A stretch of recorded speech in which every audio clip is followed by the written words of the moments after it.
السلام علیکم ورحمۃ اللہ وبرکاتہ۔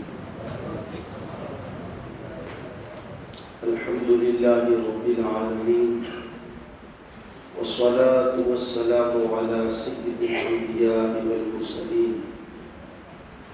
وعلى آلہ واصحابہ اجمعین، اما بعد۔ اعوذ باللہ من الشیطان الرجیم، بسم اللہ الرحمن الرحیم۔ النبی اولیٰ بالمؤمنین من انفسہم وازواجہ امہاتہم، صدق اللہ العظیم وبلغنا رسولہ النبی الامین المتین المعین الکریم، ونحن علی ذلک لمن الشاہدین والشاکرین والحمد للہ رب العالمین۔ آئیے سب سے پہلے ہم اور آپ مل کر انتہائی عقیدت و محبت کے ساتھ گنبد خضرا میں آرام فرمانے والے آقا حضور رحمت عالم نور مجسم، دائی حلیمہ کے حلیم، امت کے غم خوار، ہم غریبوں کے غم گسار، نائب پروردگار جناب احمد مجتبی محمد مصطفیٰ صلی اللہ تعالی علیہ وسلم کی بارگاہ مقدسہ میں درود و سلام کا تحفہ پیش کریں۔ پڑھیں باواز بلند، اللہم صلی علی سیدنا و مولانا محمد مبارک وسلم، صلاۃ و سلام علیک یا رسول اللہ صلی اللہ تعالی علیہ وسلم۔ پروردگار عالم کا یہ کروڑہ کروڑ احسان ہے کہ ہم اور آپ رمضان شریف کی ان مبارک ساعتوں میں اپنی زندگی کو گزار رہے ہیں۔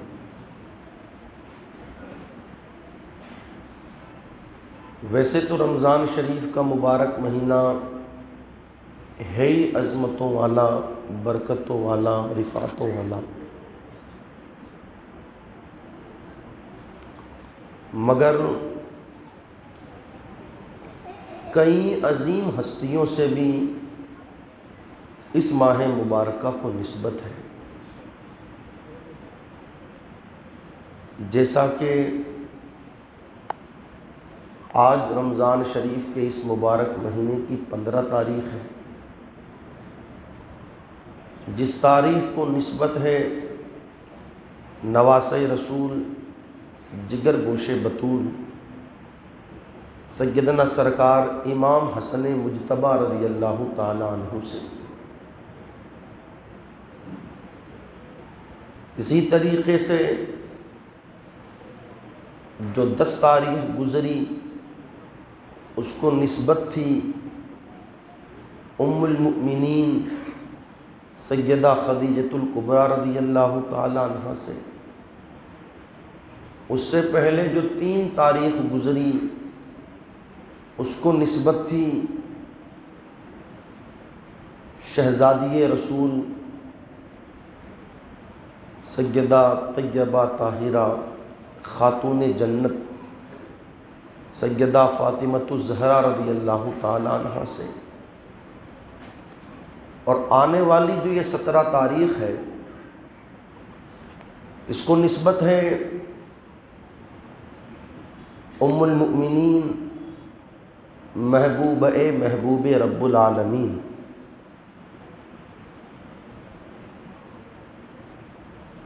عالمہ، فاضلہ، مفتیہ، محدثہ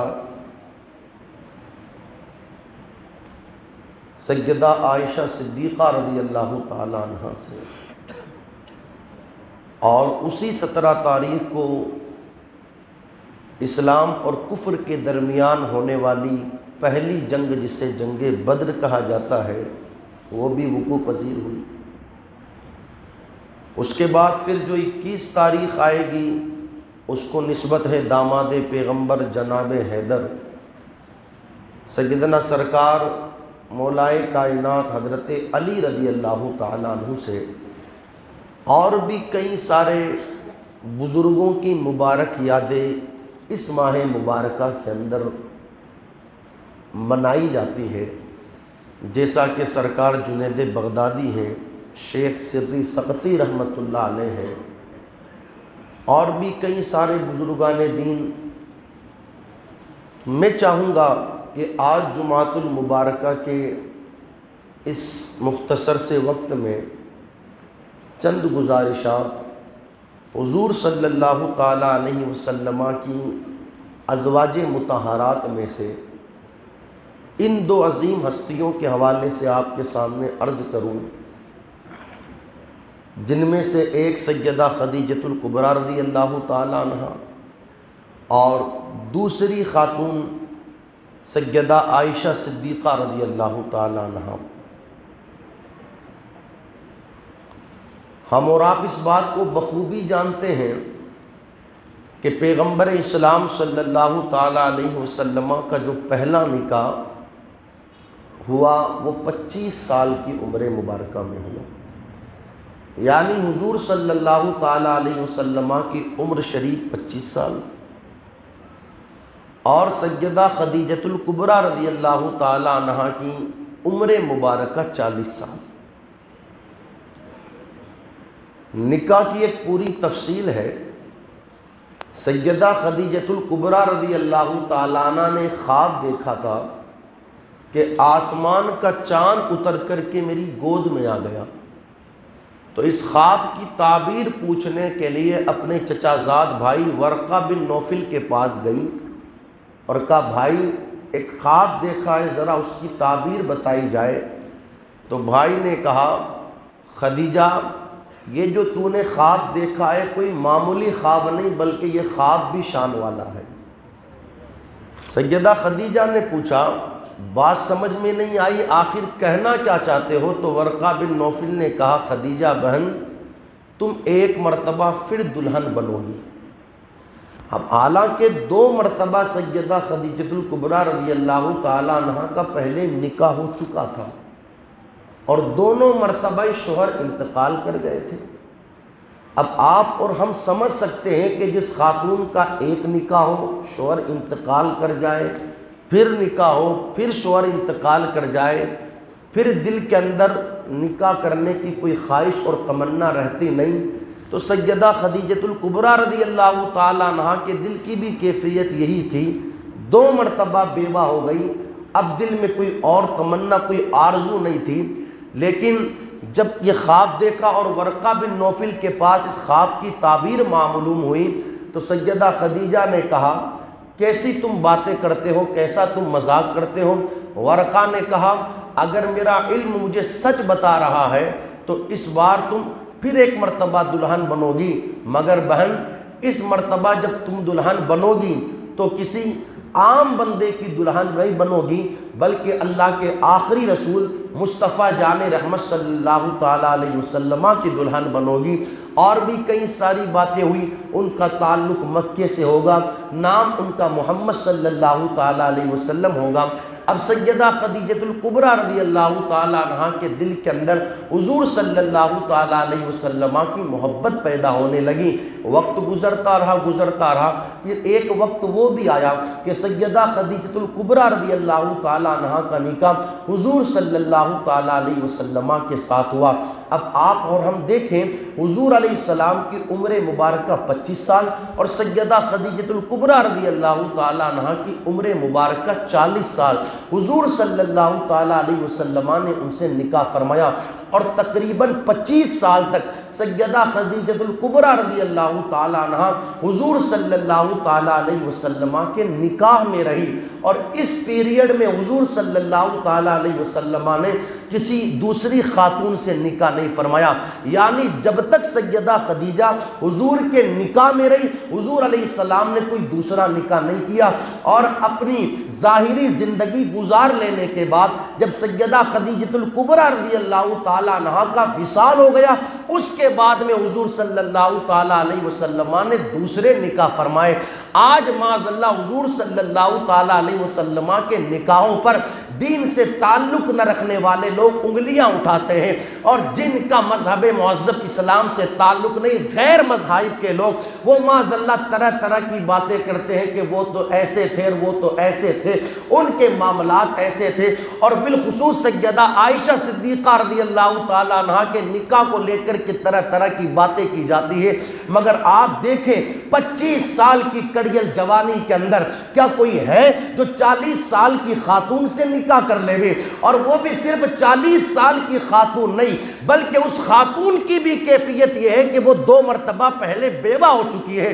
یہاں تو کنڈیشن یہ ہے کہ اگر سال 2 سال کا پتہ چل جائے کہ وہ عمر میں زیادہ ہے تو لوگ نکاح نہیں کرتے، لیکن حضور علیہ السلام نے 40 سال کی جو عمر میں سیدہ خدیجہ سے نکاح فرمایا، مقصد یہ تھا کہ بیواؤں کو معاشرے کے اندر جینے کا کوئی ادھیکار نہ تھا، بیواؤں کی کوئی عزت نہ تھی، ان کو کوئی مرتبہ اور مقام نہیں دیا جاتا تھا، لیکن میرے آقا علیہ السلام نے 40 سال کی سیدہ خدیجہ سے پہلا نکاح فرمایا، 25 سال کی کڑیل جوانی کے اندر، اور دنیا والوں کو بتا دیا، دنیا والوں جب تک مصطفیٰ نہ آئے تھے اس وقت تک بیواؤں کو معاشرے میں جینے کا کوئی حق نہ تھا، جب تک مصطفیٰ نہ آئے تھے اس وقت تک بیواؤں کی کوئی عزت نہ تھی، جب تک مصطفیٰ نہ آئے تھے اس وقت تک بیواؤں کو سماج میں رہنے کا کوئی حق نہ تھا۔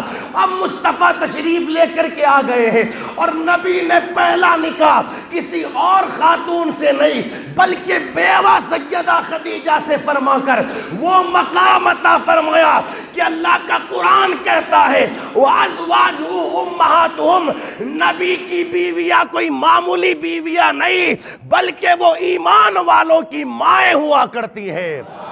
اور ایک مقام پر اللہ کا قرآن کہتا ہے یا نساء النبی لستن کاحد من النساء، اے نبی کی بیویوں تم عام عورتوں کی طرح نہیں، جس طرح نبی بے مثال ہے اسی طریقے سے نبی کی بیویاں بے مثال ہے، جس طرح مصطفیٰ جان رحمت صلی اللہ تعالی علیہ وسلم کا کوئی جواب نہیں، اسی طریقے سے مصطفیٰ جان رحمت صلی اللہ تعالی علیہ وسلم کی ازواج کا کوئی جواب نہیں۔ پہلا نکاح حضور علیہ السلام نے 40 سال کی سیدہ خدیجہ سے کیا، اور بڑی محبتیں تھی حضور علیہ السلام کو سیدہ خدیجہ سے۔ سیدہ خدیجہ بھی حضور علیہ السلام سے بڑی محبت کرتی تھی۔ آپ دیکھیں 25 سال تک حضور کے نکاح میں رہی، مگر اس وقت تک حضور علیہ السلام نے کوئی دوسرا نکاح نہیں کیا، پہلی چیز۔ اور حضور علیہ السلام کی جتنی اولاد ہے سوائے حضرت ابراہیم کے 4 شہزادیاں اور 2 شہزادے ہیں، وہ سیدہ خدیجۃ الکبریٰ رضی اللہ تعالیٰ عنہ ہی سے ہیں۔ سمجھ میں آ رہی ہے میری؟ یہ سیدہ خدیجۃ الکبریٰ رضی اللہ تعالیٰ عنہ محبتوں کا حال یہ تھا، جب تک باحیات رہیں تب تک تو حضور علیہ السلام نے محبت کی ہی، جب سیدہ خدیجہ وصال فرما گئی اس کے بعد بھی کیفیت یہ رہی کہ جب بھی قربانی کرتے تھے، قربانی کا گوشت اگر سب سے پہلے کسی کے یہاں بھجواتے تھے تو سیدہ خدیجہ کی سہیلیوں کے یہاں بھجواتے تھے۔ حضرت عائشہ صدیقہ رضی اللہ تعالیٰ عنہ ایک بار کہنے لگی کہ ہمیں سیدہ خدیجہ پر رشک آنے لگا، یعنی یہ کیفیت تھی نا ان کے وصال فرمانے کے بعد بھی حضور علیہ السلام کی۔ تو سیدہ عائشہ نے کہا کہ ایک بار رہا نہ گیا، اور ہم نے عرض کی یا رسول اللہ علیہ الصلاۃ والسلام، ہم آپ کے نکاح میں کنواری ہیں، ہم آپ کے نکاح میں جوان خواتین ہیں، مگر پھر بھی کیا وجہ ہے کہ آپ اس بوڑھی خاتون کو یاد کرتے ہو؟ میرے آقا صلی اللہ تعالیٰ علیہ وسلم کا چہرہ سرخ ہو گیا اور ارشاد فرمایا عائشہ آئندہ کبھی اس طرح کی بات نہ کرنا، تم تو میرے نکاح میں اب آئی ہو، میری خدیجہ نے اس وقت میرا ساتھ دیا جب کوئی ساتھ دینے والا نہ تھا، اس وقت خدیجہ نے میری تصدیق فرمائی جب لوگ مجھے جھٹلا رہے تھے، جب کوئی مجھے قریب بلانے والا نہ تھا اس وقت خدیجہ نے مجھے قریب بلایا۔ فرمایا جس وقت لوگ مجھے تکلیفیں دے رہے تھے اس وقت خدیجہ میرا سہارا بنی۔ یہاں پر اگر انسان اپنی فیملی لائف گزارنا چاہتا ہے تو اس کے لیے مصطفیٰ جان رحمت صلی اللہ تعالی علیہ وسلم اور آپ کی ازواج مطہرات کی یہ مبارک زندگی اللہ اکبر زندگی گزارنے کے لیے ایک بہترین نمونہ ہے کہ کس طریقے سے شوہر کو اپنی بیوی کے ساتھ رہنا چاہیے اور کس طریقے سے ایک بیوی کو اپنے شوہر کے ساتھ رہنا چاہیے۔ آج بھی جو لوگ حج یا عمرہ کے لیے جاتے ہیں انہوں نے غار ہیرا دیکھا ہوگا، غار ہیرا کی زیارت کی ہوگی، جبکہ تقریباً 1450 سال کا زمانہ گزرنے کو آیا، راستے ٹھیک ٹھاک ہو گئے، معاملات بالکل درست ہو گئے۔ اس وقت لوگوں کی کنڈیشن یہ ہے کہ تھک جاتے ہیں غار ہیرا پر چڑھتے چڑھتے، لوگ باضابطہ پانی لے کر کے چڑھتے ہیں، کئی مقامات پر انہیں آرام کرنا پڑتا ہے، لیکن جب میرے آقا علیہ الصلوۃ والسلام اللہ کی عبادت کے لیے 40 دن تک عبادت کی خاطر غار ہیرا میں تشریف لے کر کے جاتے، اس وقت سیدہ خدیجہ الکبریٰ رضی اللہ تعالیٰ عنہا اپنے ہاتھوں سے کھانا تیار کرتی، برتن میں پیک کرتی اور پھر مصطفیٰ جان رحمت صلی اللہ تعالیٰ علیہ وسلم کے لیے غار ہیرا کھانا لے کر کے جاتی۔ یہ عظیم کردار کسی کا ہو سکتا ہے تو نبی کی بیوی ہی کا ہو سکتا ہے۔ اور آپ دیکھیں اس انداز میں جب سیدہ خدیجہ نے مصطفیٰ جان رحمت صلی اللہ تعالیٰ علیہ وسلم کی خدمت کی تو پروردگار عالم نے محبوب کی خدمت کے صلے میں ان کی خدمت کو رائگاں نہیں جانے دیا۔ سیدہ خدیجہ حضور کا کھانا لے کر کے ابھی حضور کی بارگاہ میں حاضر ہونا ہی چاہتی ہے، اس سے پہلے جبرائیل آ جاتے ہیں۔ آقا فرماتے جبرائیل کیوں آئے ہو؟ عرض کرتے یا رسول اللہ اللہ کی بارگاہ سے سلام لے کر کے آیا ہوں، رب آپ کو بھی سلام کہتا ہے اور آپ کی خدمت کرنے والی آپ کی بیوی سیدہ خدیجہ کو بھی سلام کہتا ہے۔ یہ سیدہ خدیجہ الکبریٰ رضی اللہ تعالیٰ عنہ نبی کی بیوی ہے، بڑی خدمتیں کی، حتیٰ کہ آپ دیکھیں نکاح میں آنے سے پہلے اگر مکے کی کوئی مالدار عورت ہے تو اس عورت کو سیدہ خدیجہ کہتے ہیں۔ بڑی مالدار تھی، بڑی مالدار، اتنی دولت مند خاتون تھی سیدہ خدیجہ کہ جب تجارت کے لیے مال جاتا تھا دوسرے شہروں میں تو آدھا مال مکے کے سارے سرداروں کا ہوتا اور آدھا مال اکیلے سیدہ خدیجہ کا ہوتا، اتنی مالدار۔ مگر جب حضور علیہ السلام کی غلامی میں آئی ہے تو پھر سارا کچھ ہی لا کر کے حضور کے قدموں میں ڈال دیا اور عرض کرنے لگی یا رسول اللہ خدیجہ بھی آپ کی ہے، خدیجہ کا مال بھی آپ کا ہے، دین کے لیے جتنے مال کی جہاں ضرورت پڑے یا رسول اللہ علیہ الصلوۃ والسلام خرچ کر دیا جائے۔ حتیٰ کہ سیدہ خدیجہ الکبریٰ رضی اللہ تعالیٰ عنہ نے اپنے ہاتھ کے کنگن تک حضور علیہ السلام کی بارگاہ میں دین کی خاطر پیش کر دیے۔ بڑی عظیم قربانی سیدہ خدیجہ الکبریٰ رضی اللہ تعالیٰ عنہ کی تھی۔ اب آپ دیکھیں اتنی محبت کرنے والی اور حضور علیہ السلام بھی جن سے اتنی محبت فرمائے اس خاتون کا انتقال ہو جائے تو حضور علیہ الصلوۃ والسلام کے دل پر کیا گزرے۔ ہوا یوں کہ سیدہ خدیجہ کا بھی انتقال ہو گیا اور جس سال سیدہ خدیجہ کا انتقال ہوا اسی سال حضور علیہ الصلوۃ والسلام سے بے پناہ محبت کرنے والے ہر مقام پر ہر موڑ پر حضور علیہ الصلوۃ والسلام کا ساتھ دینے والے حضور علیہ الصلوۃ والسلام کے چچا جناب ابو طالب سرکار مولائے کائنات کے والد گرامی ان کا بھی انتقال ہو گیا۔ اب جب یہ دو عظیم ہستیاں جو حضور علیہ الصلوۃ والسلام سے محبت کرے انتقال کر گئیں تو حضور علیہ الصلوۃ والسلام کے دل کو بڑا صدمہ پہنچا۔ کیفیت یہ تھی کہ آنکھوں میں آنسو، چہرے پر مسکراہٹ نہیں۔ تو ہوا یوں کہ حضور صلی اللہ تعالی علیہ وسلم کی بارگاہ میں خولہ نام کی ایک خاتون نے آ کر کے عرض کیا یا رسول اللہ علیہ الصلوۃ والسلام آپ دوسرا نکاح فرما لے گئے۔ حضور علیہ الصلوۃ والسلام نے ارشاد فرمایا کس سے کیا جائے؟ تو عرض کی گئی یا رسول اللہ علیہ الصلوۃ والسلام بھلا یہ بھی کوئی پوچھنے کی بات، کون آپ کا ایسا امتی ہے جس کی خواہش یہ نہ ہو کہ میری بیٹی مصطفیٰ جان رحمت صلی اللہ تعالی علیہ وسلم کی دلہن بن جائے؟ دو نام ذکر کیے گئے، ایک حضرت سودا رضی اللہ تعالی عنہ کا اور ایک حضرت عائشہ صدیقہ رضی اللہ تعالی عنہ کا۔ حضرت سودا جو تھی ان کا بھی پہلے نکاح ہو چکا تھا، اور سیدہ عائشہ صدیقہ رضی اللہ تعالی عنہ جو ہے یہ کنواری تھی۔ جتنے بھی نکاح حضور علیہ الصلوۃ والسلام نے فرمائے، سوائے سیدہ عائشہ صدیقہ رضی اللہ تعالی عنہ کے جتنی بھی خاتون آپ کے نکاح میں آئی، یا تو وہ مطلقہ تھی یعنی ان کو طلاق دے دیا گیا تھا، یا پھر وہ بیوہ تھی۔ سیدہ عائشہ صدیقہ رضی اللہ تعالی عنہ سے مصطفیٰ جان رحمت صلی اللہ تعالی علیہ وسلم کا نکاح ہوا، اور ہمیں اور آپ کو پتہ ہونا چاہیے کہ سیدہ عائشہ صدیقہ رضی اللہ تعالی عنہ حضور علیہ الصلوۃ والسلام کے بچپن کے دوست، یار غار یار مزار جناب سیدنا ابو بکر صدیق رضی اللہ تعالی عنہ کی بیٹی ہے۔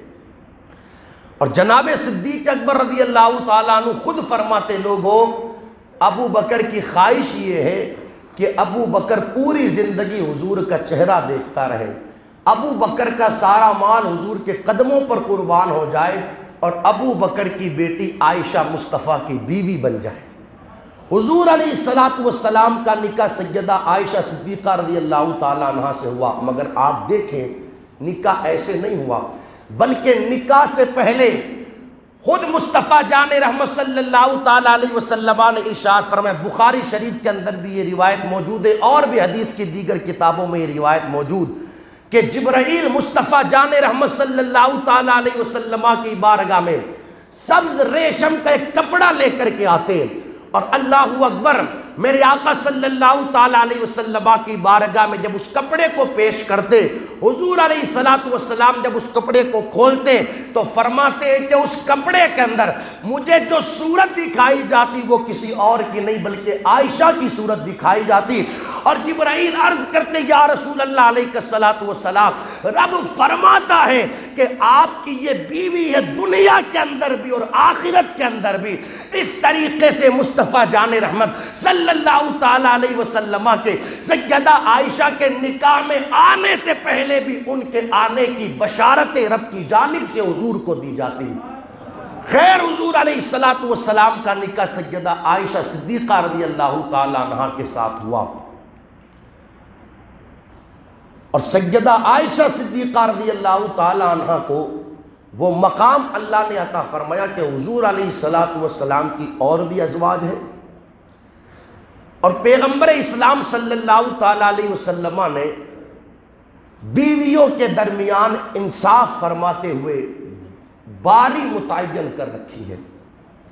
دیکھو، 2 نکاح کرنا، 3 نکاح کرنا کوئی گناہ نہیں ہے، سمجھ آ رہی ہے میری بات؟ اس لیے کہ اللہ کا قرآن کہتا ہے، فَانْكِحُوا مَا طَابَ لَكُم مِّنَ النِّسَاءِ مَثْنَىٰ وَثُلَاثَ وَرُبَاعَ، نکاح کرو جو تمہیں پسند آئے، 2 3 4 لیکن ہاں اگر تمہیں ڈر ہو اس بات کا کہ تم ان کے درمیان انصاف نہیں کر سکتے تو فرمایا گیا پھر ایک ہی بہتر ہے، پھر ایک ہی بہتر ہے۔ مصطفیٰ جان رحمت صلی اللہ تعالی علیہ وسلم نے اپنی ازواج کے درمیان باری متعین فرمائی۔ معاف کیجئے گا بڑی معذرت کے ساتھ، جب ہم نے معاشرے پر نظر ڈالی تو ایک چیز یہ دیکھنے کو ملی کہ کئی لوگوں نے 2 نکاح کیے، کئیوں نے 3 کیے ہیں، مگر اس بنیاد پر کیے کہ ایک نکاح ہوا، یار جس سے نکاح کیا یہ بیوی تو ہمیں پسند نہیں آتی، چلو دوسرا کر لو۔ اب دوسرا کر لیا، اب جو بیچاری پہلے والی تھی اس کو پوچھنا ہی نہیں، اس پر کوئی توجہ ہی نہیں۔ سمجھ میں آ رہی ہے میری بات؟ یہ طریقہ درست نہیں ہے۔ اگر 2 نکاح کسی نے کیے ہیں تو اس کی ذمہ داری بنتی ہے کہ وہ اپنی بیویوں کے درمیان انصاف کرے۔ حتیٰ کہ سیدہ عائشہ صدیقہ رضی اللہ تعالیٰ عنہ فرماتی ہیں، جب حضور حضور علیہ الصلوۃ والسلام کہیں سفر پر جاتے تو اللہ اکبر، اس وقت بھی حضور علیہ السلام کی کیفیت یہ ہوتی کہ ازواج کے درمیان قرآن اندازی فرماتے، اور جس خاتون کا نام قرے میں آ جاتا مصطفیٰ جان رحمت، اسے اپنے ساتھ لے کر کے جاتے تھے۔ یہ نہیں کہ ہم بہت بڑا بزنس کرتے ہیں، ہمیں پارٹی والوں سے ملنے کے لیے جاتا ہے، چلو جو خوبصورت ہو اسے ساتھ لے کر کے چلو، جو بیچاری کالو کلوٹی ہے اسے چھوڑ دو۔ آپ دیکھیں یہ تعلیم ہے مصطفیٰ جان رحمت صلی اللہ تعالی علیہ وسلم کی۔ پیغمبر اسلام صلی اللہ تعالی علیہ وسلم قرآن اندازی فرماتے ہیں۔ تو عرض یہ کر رہا تھا، باری متعین تھی حضور علیہ الصلوۃ والسلام کی ازواج کے درمیان۔ صحابہ انتظار کرتے تھے کب عائشہ صدیقہ رضی اللہ تعالیٰ عنہ کی باری آئے گی، اور جس دن حضرت عائشہ صدیقہ رضی اللہ تعالیٰ عنہ کی باری ہوتی، اس دن صحابہ حضور علیہ السلام کی بارگاہ میں تحفے پیش کرتے ہیں۔ کیا پیش کرتے؟ تحفے پیش کرتے ہیں۔ تو دیگر ازواج نے عرض کیا، یا رسول اللہ علیہ الصلوۃ والسلام، آپ اپنے غلاموں سے کہیں نا، بات کیا ہے کہ حضرت عائشہ صدیقہ رضی اللہ تعالیٰ عنہ کی باری ہی کو آپ کے غلام، آپ کے صحابہ تحفے پیش کرتے ہیں۔ ہونا تو یہ چاہیے جب سودا کی باری رہے تب بھی تحفے پیش کیے جائیں، زینب بنت جہش کی باری رہے تب بھی تحفے پیش کیے جائیں، میمونہ کی باری رہے تب بھی پیش کیے جائیں، حفصہ کی باری رہے تب بھی تحفے پیش کیے جائیں۔ آپ دیکھیں اس طریقے سے حضور علیہ السلام کی بارگاہ میں آپ کی ازواج نے یہ عرضی پیش کی۔ میرے آقا علیہ السلام نے ان کی عرضی کو سنا، ارشاد فرمایا، تمہارا کہنا بالکل حق ہے، تمہارا کہنا بالکل درست ہے، مگر اے میری بیویوں، اب آپ دیکھیں وہ محبت کی باتیں ہوتی ہیں، فرماتے ہیں جب یہ تو تحفے پیش کرنے کی بات ہے، اللہ کا قرآن بھی نازل ہوتا ہے تو کسی اور کی باری میں نازل نہیں ہوتا، عائشہ کی باری میں نازل ہوتا ہے۔ یعنی جس دن حضور علیہ الصلوۃ والسلام سیدہ عائشہ صدیقہ رضی اللہ تعالیٰ عنہ کے یہاں ہوتے، اس وقت حضور علیہ الصلوۃ والسلام پر اللہ کا قرآن نازل ہوتا۔ کئی مرتبہ وہی نازل ہوئی مصطفیٰ جان رحمت صلی اللہ تعالیٰ علیہ وسلم پر۔ اللہ اکبر، آپ دیکھیں یہاں پر کسی مفکر نے ایک بڑا پیارا جملہ کہا تھا کہ حضرت عائشہ صدیقہ رضی اللہ تعالیٰ عنہ وہ ہے جن کے مکان میں اللہ کا قرآن نازل ہوتا ہے، حضرت عائشہ صدیقہ وہ ہے جن کے مکان میں اللہ کا قرآن نازل ہوتا ہے، حضرت عائشہ وہ ہے جن کے مکان میں اللہ کا قرآن نازل ہوتا ہے، اور حضرت عائشہ وہ ہے جن کی شان میں اللہ کا قرآن نازل ہوتا ہے، جن کے آپ سمجھ نہیں پائے میری بات، سورہ نور 18ویں پارے میں اٹھا کر کے پڑھے، جب تہمت لگی سیدہ عائشہ پر، 1 2 5 10 نہیں بلکہ قرآن کی 18 آیتیں اللہ نے سیدہ عائشہ کی پاکی کو بیان کرنے کے لیے نازل فرمائی۔ وہ سیدہ عائشہ کی شان جن کے مکان میں قرآن نازل ہوتا ہے، جن کی شان میں قرآن نازل ہوتا ہے، وہ سیدہ عائشہ صدیقہ رضی اللہ تعالیٰ عنہ ہے۔ میرے آقا علیہ الصلوۃ والسلام بڑی محبت فرماتے تھے سیدہ عائشہ صدیقہ رضی اللہ تعالیٰ عنہ سے۔ ایک آخری بات سن لیں، محبتوں کا انداز یہ تھا کہ ایک بار حضور علیہ الصلوۃ والسلام اپنے حجرے مبارکہ میں داخل ہوئے، دیکھا سیدہ عائشہ صدیقہ رضی اللہ تعالیٰ عنہ پانی پی رہی ہے۔ کیا کر رہی ہے؟ پانی۔ میرے آقا علیہ الصلوۃ والسلام محبت سے حضرت عائشہ کو کہتے تھے حمیرہ۔ کیا کہتے تھے؟ حمیرہ کا معنی ہوتا ہے سرخ رنگ والی، محبت سے کہتے تھے حمیرہ۔ جب داخل ہوئے دیکھا حضرت عائشہ پانی پی رہی ہے تو ارشاد فرمایا، حمیرہ سارا پانی مت پینا، کچھ ہمارے لیے بھی بچا دینا۔ اللہ اکبر، آدھا پانی سیدہ عائشہ نے پی لیا۔ حضور علیہ السلام قریب تشریف لے کر کے گئے تو وہ پیالہ آپ نے اپنے ہاتھ میں لیا، پھر ارشاد فرمایا، حمیرہ بتاؤ تو صحیح اس پیالے میں کس جگہ منہ لگا کر کے تم نے پانی پیا ہے؟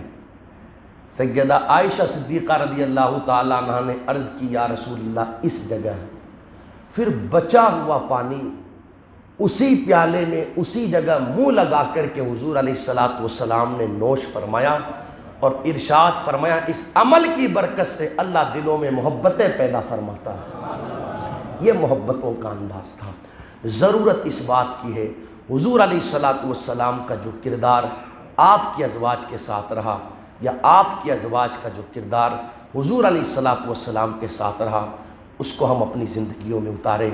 آج میاں بیوی کے درمیان کیا کیفیت ہے، کیا حالات ہیں، کسی سے ڈھکا چھپا نہیں ہے، حالات ہماری نگاہوں کے سامنے ہیں۔ جب سیریل دیکھ کر کے زندگیاں گزاری جائے گی، فلمیں دیکھ کر کے زندگیاں گزاری جائے گی، تو نتیجے یہی آنے والے ہیں۔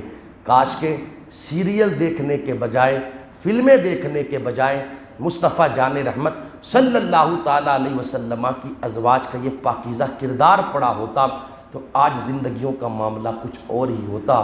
ہم اپنے گھر کی خواتین کو بتائیں کہ انہیں زندگی گزارنی کیسے ہے، ان کے ہاتھوں میں لا کر کے حضور علیہ الصلوۃ والسلام کی ازواج کا، آپ کی شہزادیوں کا کردار تھمائیں، تاکہ انہیں پتہ چلے کہ شوہر کے ساتھ رہنا کیسے ہے، شوہر کے ساتھ زندگی گزارنی کیسے ہے۔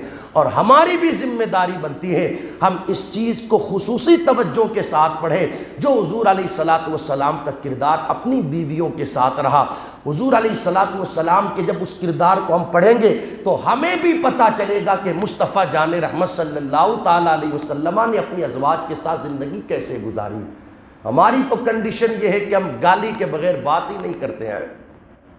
بولنے سے پہلے سوچ تو لیا کرو کہ ہم جو بول رہے ہیں ہمارا بولنا ہمیں کہاں تک لے جائے گا۔ سمجھ رہے ہو میری بات؟ تو بیویاں اس طرح گالیاں دینے کے لیے، مارنے کوٹنے کے لیے، برا بھلا کہنے کے لیے نہیں ہوتی، بیویاں تو محبت کرنے کے لیے ہوتی ہیں۔ 50 میں نے محفلیں کی ہیں شادی کے حوالے سے، کئی محفلوں میں نے لوگوں کو مشورہ دیا، لوگوں ہونا تو یہ چاہیے کہ ہر شوہر اپنی بیوی سے اتنی محبت کرے، اتنی محبت کرے کہ اس بیوی کا خیال کسی غیر کی طرف جانے ہی نہ پائے، اور بیوی کی بھی ذمہ داری بنتی ہے کہ اپنے شوہر سے اس قدر محبت کرے کہ شوہر کا خیال کسی اور عورت کی طرف جانے ہی نہ پائے۔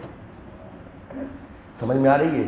شوہر یہ تو چاہتا ہے کہ جب میں گھر آؤں تو میری بیوی مجھے خوبصورت انداز میں ملے، اور خود کا پتہ ہی نہیں کہ جناب صبح گئے تھے شام کو آئے ہیں، پسینے میں شرابور ہیں اور آ کر کے بستر پر لیٹ گئے۔ جس طرح تمہاری یہ خواہش ہوتی ہے کہ تم شام کو گھر آؤ اور بیوی تمہیں خوبصورت انداز میں ملے، تو تمہاری بھی ذمہ داری بنتی ہے کہ جب تم گھر پر پہنچو تو صاف صفائی کے ساتھ پھر اپنی بیوی کے قریب پہنچو۔ آپ دیکھیں حضور علیہ الصلوۃ والسلام کی ایک ایک بات اگر سمجھنے والا ہو تو اس کے لیے بہت کچھ ہے۔ جب بھی حضور علیہ الصلوۃ والسلام گھر تشریف لاتے تھے، آنے کے بعد حضور علیہ السلام پہلے مسواک کرتے تھے۔ سبحان اللہ، یہ تعلیم امت کے لیے تھا، ورنہ اس مبارک منہ کی شان سبحان اللہ، اگر اس مبارک منہ سے نکلنے والا لعاب کسی کھارے کنویں میں ڈال دیا جائے تو کنواں میٹھا ہو جائے، کسی بیمار کو لگا دیا جائے تو وہ شفا پا جائے، مگر یہ تعلیم امت کے لیے تھا۔ مسواک کرتے تھے حضور علیہ السلام۔ اب ہم تو منہ میں صبح سے شام تک پوڑیاں دبائے ہوئے اور پہنچ گئے اندر، جو کثرت کے ساتھ پوڑیاں کھاتے ہیں، جب انسان ان کے قریب نہیں بیٹھ سکتا، گھن آتی ہے کہ کب بات ختم اور کب بھاگو یہاں سے۔ کئی بار تو مجبوریوں میں بیٹھنا پڑتا ہے ایسے لوگوں کے قریب جو منہ میں پوڑیاں دبا کر کے لوگوں سے بات کرتے، جب منہ کھلتا ہے تب تک بدبو پیدا ہوتی ہے۔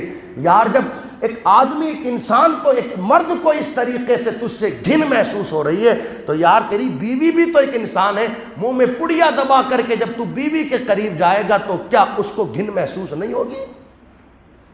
تو ان ساری چیزوں کو سمجھنے کی کوشش کرے، غور و فکر کرنے کی کوشش کرے۔ 15 تاریخ ہے آج رمضان شریف کے اس مبارک مہینے کی، سیدنا سرکار امام حسن مجتبی رضی اللہ تعالیٰ عنہ سے نسبت ہے آج کے اس مبارک دن کو۔ اور امام حسن کون ہیں؟ جن کو میرے آقا نے فرمایا، لوگو یہ میرا شہزادہ سید ہے۔ سید کیا فرمایا؟ سید ہے۔ سید جسے سید مصطفیٰ جان رحمت کہے اس ذات کو امام حسن کہا جاتا ہے۔ یار ہم تو اس نالین کا احترام کرتے ہیں جو حضور کے قدموں میں آ جائے، پتہ چل جائے نا کہ کسی کے پاس حضور کا نالین ہے تو چومتے بھی ہیں، آنکھوں سے لگاتے بھی ہیں، سر پر رکھتے ہیں، اور عاشق تو کہتے ہیں سر پر رکھنے کو مل جائے جو نالین پاک حضور تو پھر کہیں گے تاجدار ہم بھی ہیں۔ اور اعلیٰ حضرت نے تو اس سے بھی آگے کی بات کہی، کہتے ہیں ذرے جھڑ کر تیری پیزاروں کے تاج سر بنتے ہیں سیاروں کے۔ یار جس نالین کو حضور پاؤں میں پہن لے، جب اس نالین کی یہ شان ہے، تو جس حسن کو مصطفیٰ کاندھے پر اٹھا لے اس حسن کی شان کا عالم کیا ہوگا؟ جس حسن کو مصطفیٰ سینے پر بٹھا لے اس حسن کی شان کا عالم کیا ہوگا؟ جس حسن کو مصطفیٰ سر پر بٹھائے اس امام حسن مجتبیٰ کی شان کا عالم کیا ہوگا؟ کسی صحابی نے جب نواسوں کو کاندھے پر بیٹھے ہوئے دیکھا تھا تو کہا تھا سبحان اللہ کتنی اچھی سواری ہے۔ آقا فرماتے تم صرف سواری دیکھ رہے ہو، یہ بھی تو دیکھو کہ سوار کتنے اچھے ہیں۔ اگر سواری نبیوں کے امام کی ہے تو سوار ہونے والے بھی جنتی جوانوں کے سردار ہیں۔ یہ ان شہزادوں کی عظمت کا عالم، ان سے محبت کرو، گھر پر نیاز دلوائیے گا آج ان نواسوں کے نام پر، ان کی بارگاہ میں خراج پیش کیجیے گا۔ اللہ عمل کی توفیق دے۔ میرے